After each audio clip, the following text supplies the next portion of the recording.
عمران خان صاحب نے یہ اختیار محمود خان اچکزئی صاحب، علامہ ناصر عباس صاحب کو تجویز کر رکھا ہے کہ آگے کی جو بھی حکمت عملی ہے وہ انہوں نے طے کرنی ہے۔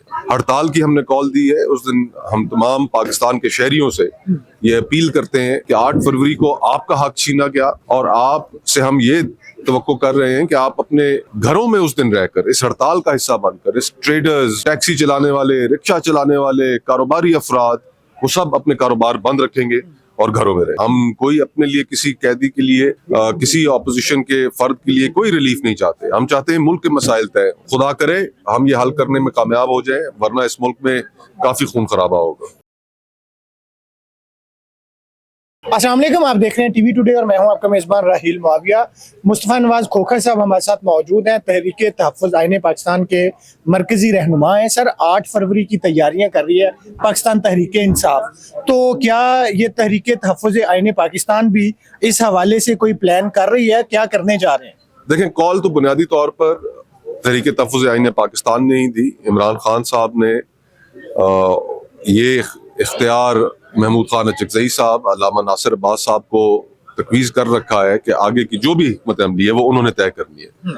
ہڑتال کی ہم نے کال دی ہے۔ اس دن ہم تمام پاکستان کے شہریوں سے یہ اپیل کرتے ہیں کہ 8 فروری کو آپ کا حق چھینا گیا، اور آپ سے ہم یہ توقع کر رہے ہیں کہ آپ اپنے گھروں میں اس دن رہ کر اس ہڑتال کا حصہ بن کر، اس ٹریڈرز، ٹیکسی چلانے والے، رکشہ چلانے والے، کاروباری افراد، وہ سب اپنے کاروبار بند رکھیں گے اور گھروں میں رہیں۔ سر، مجھے یہ بتا دیں کہ جب حکومت جو ہے نا کسی بھی پارٹی کی ہو اور اپوزیشن دوسری ہو، الیکشن کو نہیں مان رہی ہوتی، حکومت جو ہے وہ الیکشن کو ٹھیک کہہ رہی ہوتی ہے۔ 18 میں بھی یہی تھا، 24 میں بھی یہی ہے، لیکن یہ تو لانگ ٹرم اس کا حل نہیں ہے۔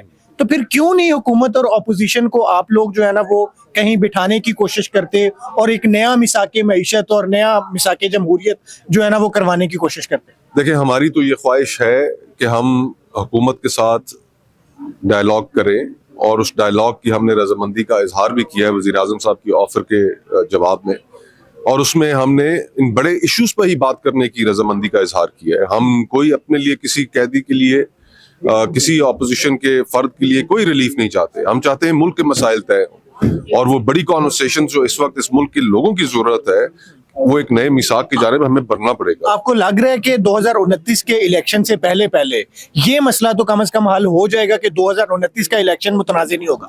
خدا کرے ہم یہ حل کرنے میں کامیاب ہو جائیں، ورنہ اس ملک میں کافی خون خرابہ ہوگا۔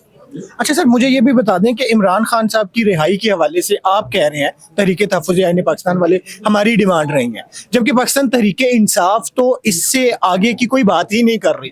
تو یہاں کنفلکٹ نہیں ہے کہ آپ کا بیانیہ اور ان کا بیانیہ ڈیفرنٹ ہے؟ بالکل کوئی کانفلکٹ نہیں ہے۔ یہ جو ہم نے بات کی کہ ہم صرف ایک بڑے میثاق کے اوپر بات کریں گے، اور اس کے اوپر جس میں محمود خان اچکزئی صاحب نے قومی اسمبلی میں اس کا ذکر بھی کیا کہ طاقت کا سرچشمہ عوام ہوں گے، فری اینڈ فیئر الیکشنز، ان کے اوپر ہم بات کرنے کے لیے تیار ہیں کہ ہم نے پارلیمان کو کس طرح مضبوط کرنا ہے۔ ہم صرف ان چیزوں کے اوپر۔ اور 28ویں ترمیم کی باز گشت ہے، اگر 28ویں ترمیم آتی ہے تو آپ کی کیا خواہشات ہوں گی کہ آئین کا ڈھانچہ کس طرح سے بدلا جائے؟ کچھ آپ کی بھی تجاویز ہوں گی؟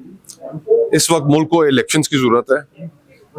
لوگوں کے پاس یہ اختیار ہے کہ وہ جس کو اپنا حقیقی مینڈیٹ دے کر بھیجے وہ یہ فیصلے کرے۔ غیر نمائندہ اسمبلی کو یہ فیصلے کرنے کا اختیار نہیں ہے کہ وہ اس ملک میں ایسی بحثیں چھیڑ دے کہ نئے صوبے کریٹ کرنے ہیں، ووٹرز کی ایج چینج کرنی ہے۔